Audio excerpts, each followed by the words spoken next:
Ya, makasih Mbak. Selamat malam Bu Profesor Wila, penasihat kami.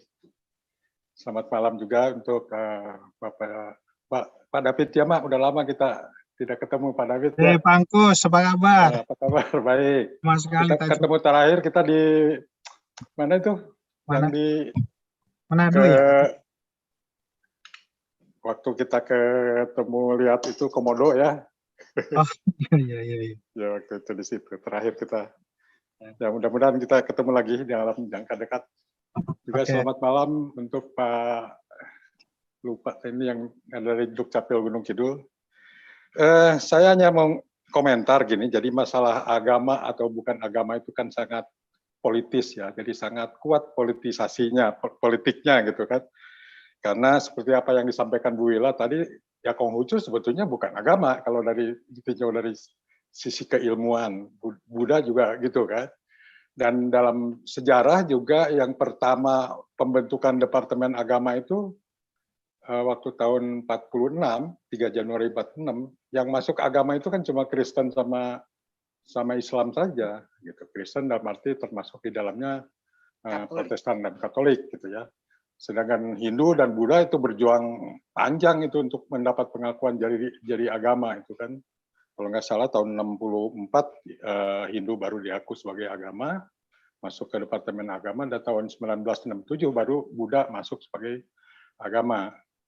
Dan Konghucu ya malah zaman Gus Dur tahun 2000 berapa? 2001 ya, 2002. Ya, 2001 gitu. Nah, jadi itu sangat-sangat politik lah. Nah, padahal kan kalau tadi misalnya dari sisi keilmuan Bahai mungkin agama Yahudi juga mungkin agama Sikh juga mungkin agama itu, dan itu ada eksis di Indonesia dan sampai sekarang mereka belum dapat layanan gitu ya. Ya karena tadi kembali aspek politis. Nah, kemudian soal ini juga yang bikin ribet akhirnya di dalam tipologi kakak pun gitu ya, hasil MK itu kan jadi ribet. Ada satu hanya untuk kalangan agama saja yang 6, satu hanya untuk kepercayaan saja gitu kan. Yang ketiga adalah yang gabungan, kalau di dalam satu keluarga itu campuran antara yang menganut salah satu dari 6 agama dan kepercayaan.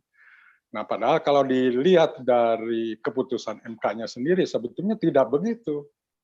Tetap agama titik dua. Nah, bagi penghayat disebut waktu di pertimbangan hukumnya keputusan MK kan tinggal menyebutkan penghayat kepercayaan di kolom agama itu gitu.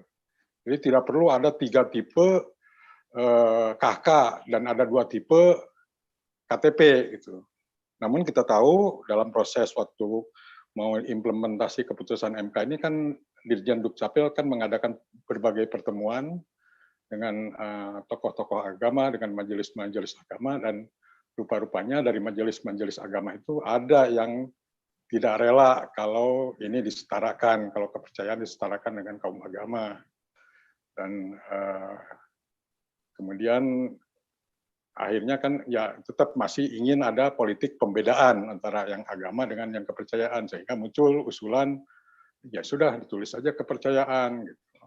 Nah itu, tapi bagi penghayat apapun ya biasa, bagaimana biasanya kalangan penghayat kan nggak pernah ngeyel, nggak pernah berontak, ya sudah kalau diatur oleh negara begitu kita ikut aja. Tapi yang penting adalah kita tidak didiskriminasi, hak-hak kita disetarakan, itu yang kita kejar.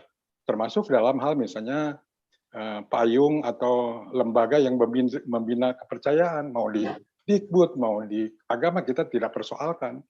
Yang penting tadi kembali hak kami adalah disetarakan.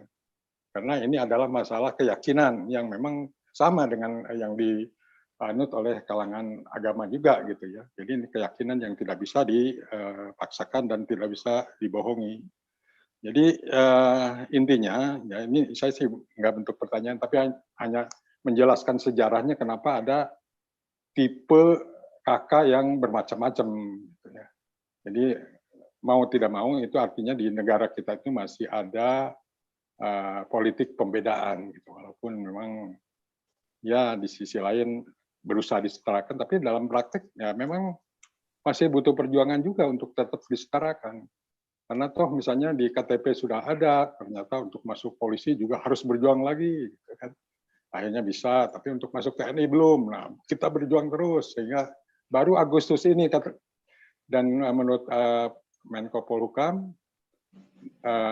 berdasarkan keterangan dari Mabes TNI, nanti September baru kita dibuka untuk penghayat boleh melamar dari TNI. Jadi memang itu ada perjuangan-perjuangan yang terus-menerus gitu ya.